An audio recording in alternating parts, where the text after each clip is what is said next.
Hello, everybody, and welcome to a new episode of Legends Table on the Rock Entertainment Sports Network, presented by Surfside, Sunshine in a Can.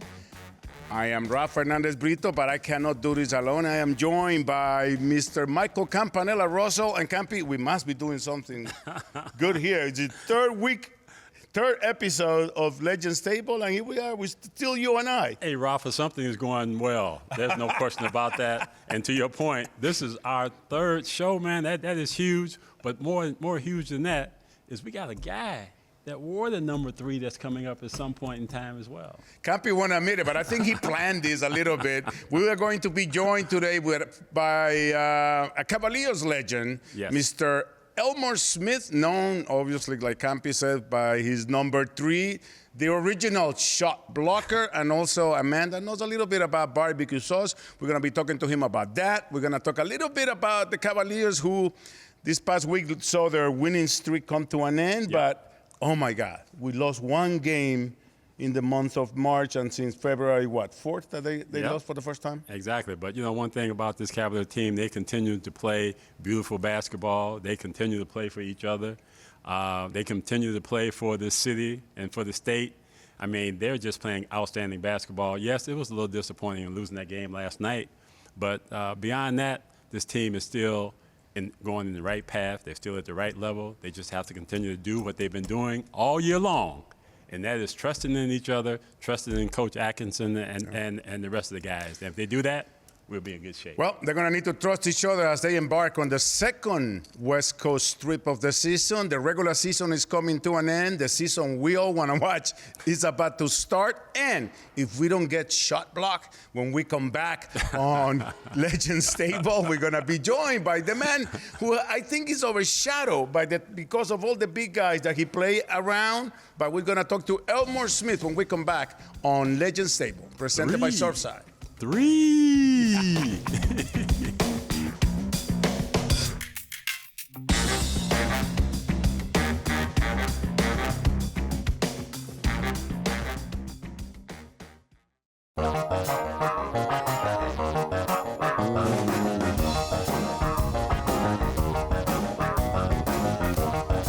Welcome back, everybody. This is Legends Table. We have been taken out because of March Madness starting at Rocket Arena as we speak, as we are taping this for you guys on the Rock Entertainment Sports Network. The Fred McLeod Studios, our normal home, our usual home, has been taken over by the NCAA. So we are standing at the second best place to do Legends Table. Some legends were built on this championship court right behind us from the 2016 championship year. But today we have a special edition, the third episode of Legends Table, presented by Surfside.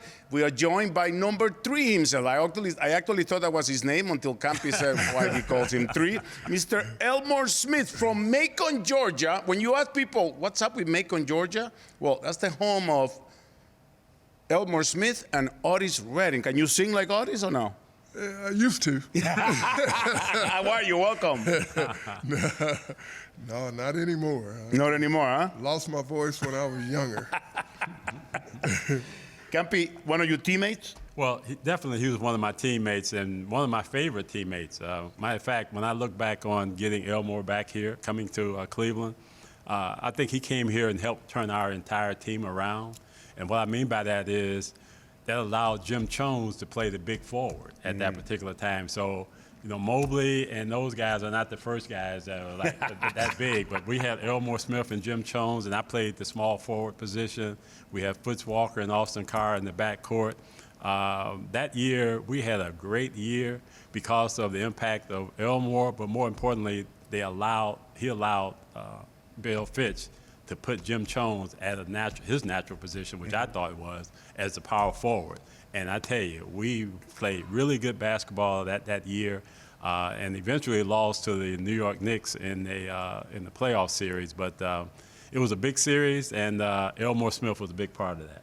Well, when you talk about Elmore Smith, obviously you talk basketball, you talk shot blocking, and you talk obviously barbecue sauce. We're going to get to all that, but we have to go back to how Elmore Smith started, because you went from being a freshman who did not make the basketball team, the JV, to being threatened to be taken out of school if you didn't play basketball when you grew up from almost 5'11" to 7 feet. How did that happen, Elmore? Well, over a summer, I grew from 5'11" to 6'6", from 6'6" to 7 feet. And one day at recess, the principal came and put his knuckle in my back and threatened to kick me off campus if I didn't go out for the team. But in my family, we weren't really that sports-minded, so I had never really played basketball. I didn't know how to even catch a basketball. Mm-hmm. So I got to play in one game my junior year, which was my last year in high school. And because of that game, I received 3 scholarship offers to college, and I took 2 of them. One to Wiley College, where the coach told me that I would never play for him. And when I asked him why did he bring me there, he said, I wanted to make sure nobody else got you.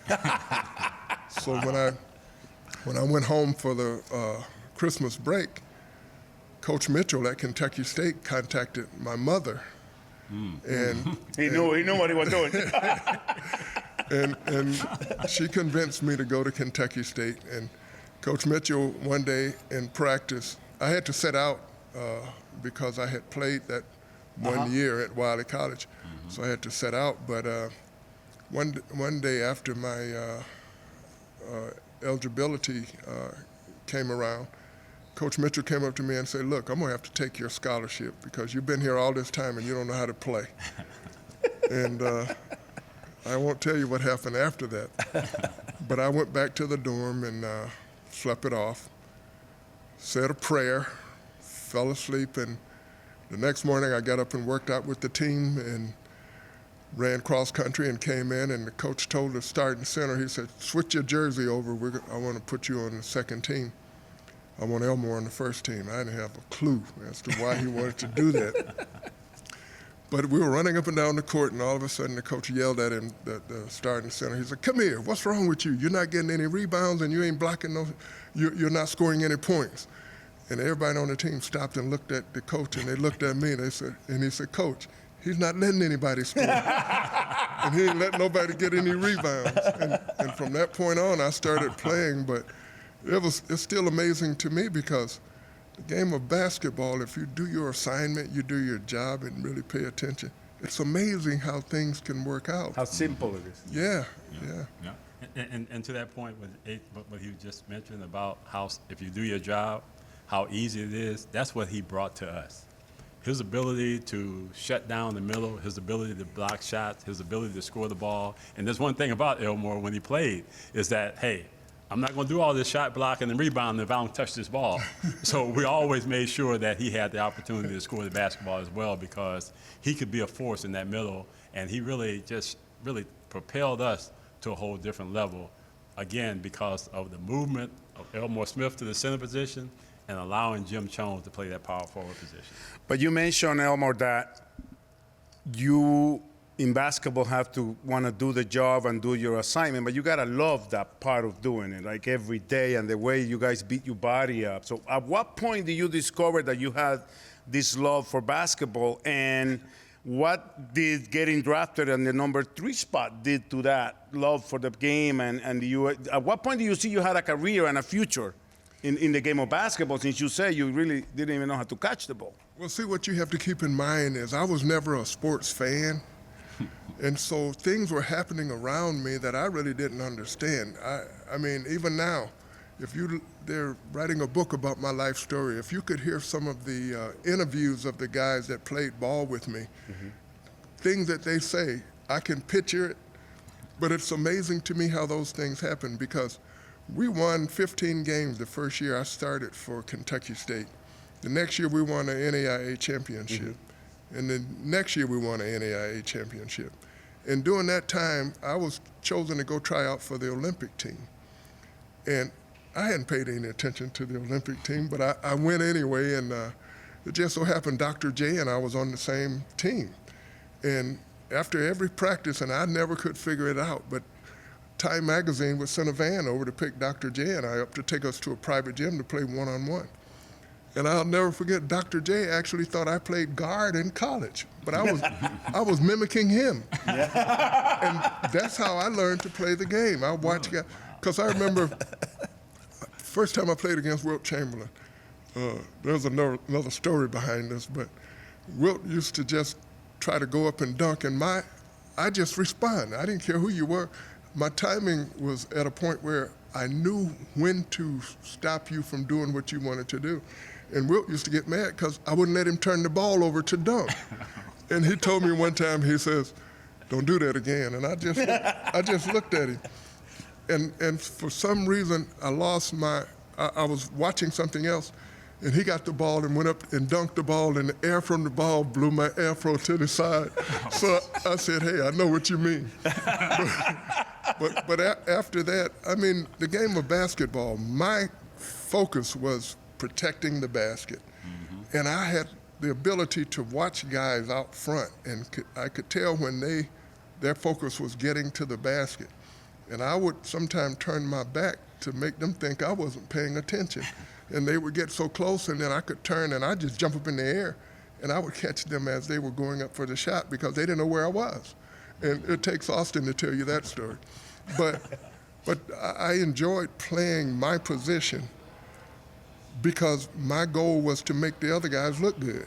And I tell you, that was the joy I got from playing, because I knew if you got beat, they wasn't going to beat me. No wonder Campy loved you so much. You made him look good all the time. The stories are endless with Mr. Elmore Smith. Yes. And we still haven't even gotten into talking about the record shot blocks and also the barbecue sauce. But we'll talk about that when we come back here on Legends Table, presented by Surfside on the Rock Entertainment Sports Network.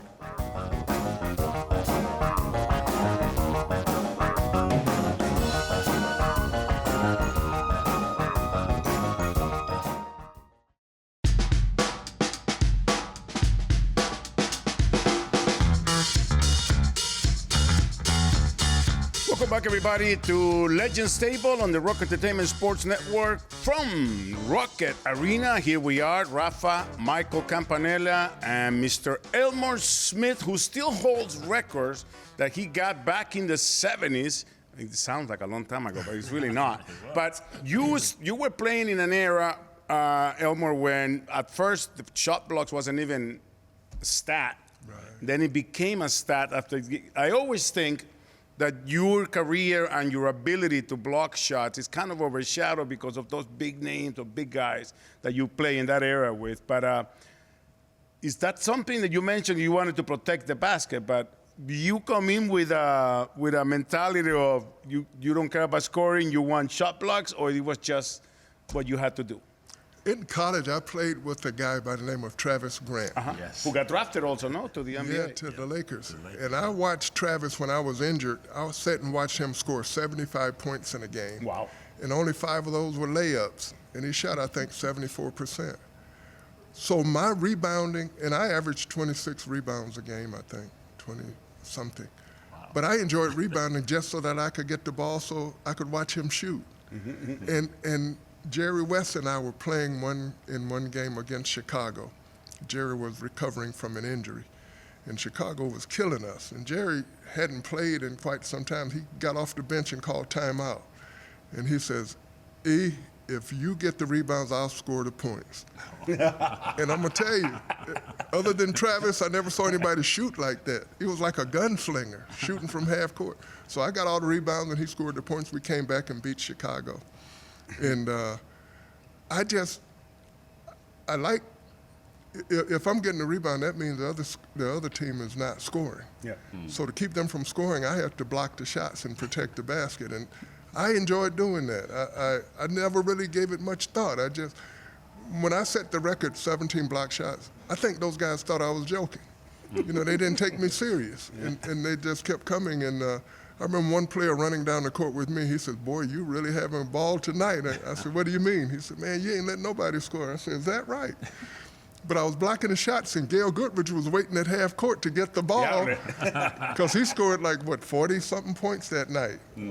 So it's a lot of fun. When I can protect the basket or the basket can be protected, it gives our team an extra opportunity to score. And to that point, you know, about the effectiveness of Elmore Smith, again, when he came to Cleveland, he made it really easy for everybody because of his attitude, and that was to shut down the middle, not allow anybody to score baskets. And I tell you, that's exactly what he did. And I remember playing against him up in Milwaukee when he was there. And I tell you, he did two things that just astounded me that night. And one, I drove to the basket and threw up a finger roll, and all of a sudden, I didn't even see the basket anymore. I was like, what the hell just happened? And then the second thing was, there was a big scramble out there on the floor, guys trying to get the ball, and Elmore reached over in there, picked up the ball and turned and dunked it back up on top of his head. I said, my God, what was this? So to me, that's the person that I remember Elmore, you know, in terms of the force that he was, his presence out there on the basketball court, and he just had this thing that he's going to shut down the middle. And when you have a guy that does that every single night and can score the ball, we had something with the Cavs. And to me, that's why I said he did an outstanding job of helping propel our basketball team when we traded for him. The three of us here on Legends Table share something that I always find amazing, how players, and I don't dare put myself in your position, but I do put myself in a position that I'm an adopted Clevelander and have made a home here in Cleveland. You're from Macon, Georgia, got drafted by Buffalo, then went to play with the Lakers, then the Bucks, and the Cavs. Why Cleveland? What Cleveland and Northeast Ohio did to you that you fell in love basically with it and created a family here? Well, the timing was great. I have 3 young daughters. We developed such great friendships here in Cleveland. And I played, like you said, for the Bucks, the Buffalo Braves, who are now the LA Clippers, and the Lakers.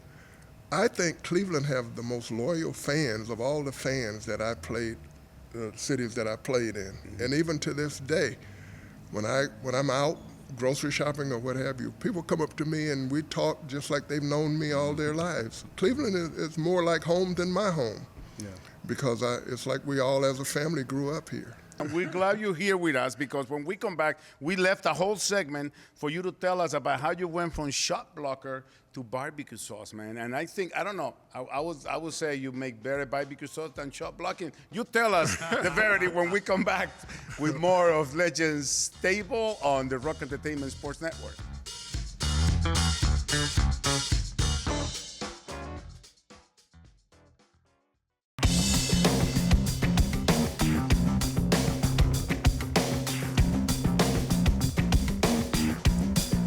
Welcome back, everybody, to Legends Table, and we have learned today that Elmore Smith wore number 3 because he was drafted number 3. It's not because Campy called him 3. That came after. About the shot blocking, about the fact that he and Otis Redding, which one of my favorite musicians, are from Macon, Georgia. But the question, how did Elmore Smith get into barbecue sauce, and are you a better barbecue sauce maker than a shot blocker? Well, I'll tell you, it's kind of hard to compare. Back in '74, when I was playing for the Lakers, my wife and I used to entertain a lot. And still to this day, my wife is the best cook that I know. She came from a family of cooks. And so I used to cook on the grill and make different barbecue sauces by blending different flavors together. And one time I accidentally came up on this taste. And every now and then I'd try to switch it and change it, and everybody would say, no, that ain't it. That ain't it. So I stuck to this, and over the years, people have always called or wrote me and asked me how could they get the sauce for their family reunions or various things. So it got to be too expensive to start sending it out. And so one day some people came up to me and said, look, you need to patent this sauce. You need to market it. If you do, we'll buy it. And so I learned how to do that from friends who have products on the market. And I'll tell you, from '74 to today, I haven't had anybody to try this sauce that didn't like it. I love it. And by the way, if you're watching us, and of course if you're here, you're watching us, but it's Elmore Smith BBQ Sauce. Yes. .com. In order to get this delicious, it's 3 flavors, mild. I love the original because I'm not too much into spicy stuff. Yeah. And mild, original, and spicy. And I like that size better than the size you gave me last time. Yeah. She gave me the single serve. But actually, it was good though, because it kept my diet in line. Yeah. I'm glad y'all like it. And like I said, I haven't had anybody that don't like it. As a matter of fact, we're working now to get it back into that pandemic ruined a lot of things for me. The distribution company that I was using went out of business, but now we're getting it back in the stores. Whole Foods, Giant Eagle, Publix, and various stores. So go on the internet if you want to order it. Yeah. You can get it. Elmore, you always told me that you are a good cook as well, from what I understand. You know, you keep saying about your wife, but hey, I've tasted some of the stuff that you have made, and my question to you is this: how does your barbecue sauce go with oxtails? Fantastic.